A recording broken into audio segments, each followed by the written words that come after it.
Bismillahirrahmanirrahim. Assalamualaikum warahmatullahi wabarakatuh. Alhamdulillahirrahmanirrahim. Wassalatu wassalamu ala asrofil anbiya'i wal mursalin Sayyidina wa maulana Muhammadin wa ala alihi wa sahbihi ajma'in. Perkenalkan, kami dari kelompok 12, ada saya Nuryani, Mbak Afia Leni, dan Mbak Siti Mukminah akan mempresentasikan mata kuliah psikologi pendidikan dengan tema mengajar. Metode pokok mengajar terdiri atas yang pertama, metode ceramah, yaitu sebuah cara melaksanakan pengajaran yang dilakukan guru secara monolog dan hubungan satu arah. Metode ini dapat dikatakan metode yang paling ekonomis untuk menyampaikan informasi. Yang kedua, metode diskusi adalah metode mengajar yang sangat erat hubungannya dengan belajar, memecahkan masalah yang melibatkan seluruh siswa yang diatur dalam kelompok. Yang ketiga, metode demonstrasi adalah metode mengajar dengan cara memperagakan barang, kejadian, aturan, dan urutan melakukan suatu kegiatan, baik secara langsung maupun melalui penggunaan media pengajaran yang relevan dengan pokok bahasa yang disajikan. Yang keempat, metode ceramah plus adalah kiat pemaduan antara metode ceramah dan metode lainnya. 3 macam metode ceramah plus antara lain metode ceramah plus tanya jawab dan tugas. Yang kedua, metode ceramah plus diskusi dan tugas. Yang ketiga, metode ceramah plus demonstrasi dan latihan. Selanjutnya akan dilanjutkan oleh Mbak Afia Leni. D. Strategi dan tahapan mengajar.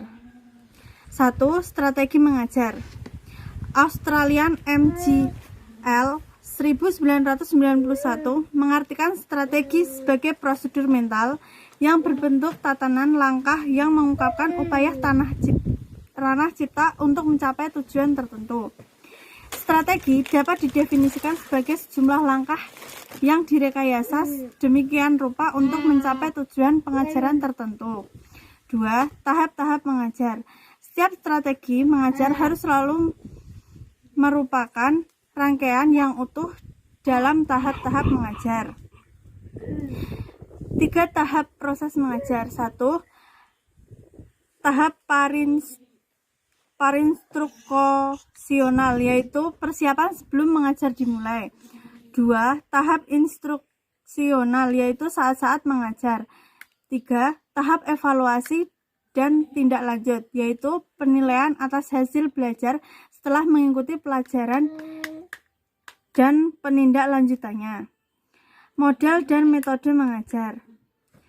Untuk meningkatkan kedekatan atau mengurangi kebosanan peserta didik, seorang pendidik harus melakukan beberapa metode, seperti metode ceramah yang diselingi dengan metode diskusi, demokrasi, dan kuis atau games juga dapat digunakan untuk penyemangat peserta didik.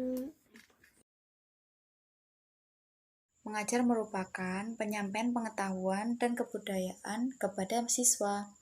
Nah, 1. Pandangan pokok, yaitu mengajar sebagai ilmu dan mengajar sebagai seni. Yang kedua, model mengajar. Model mengajar dibagi menjadi 4 bagian. A. Model informatif. B. Model personal. C. Model sosial. D. Model behavioral. 3. Model mengajar. Ada 4, yaitu ceramah, diskusi, demokrasi, dan ceramah plus. Yang keempat, strategi dan tahap mengajar dibagi menjadi 3. Yang pertama adalah tahap instruksional, persiapan. B. Tahap instruksional saat mengajar. Dan C. Tahap evaluasi penilaian. Sekian dari kelompok kami. Kalau ada kurangnya, kami mohon maaf yang sebesar-besarnya. Wassalamualaikum warahmatullahi wabarakatuh.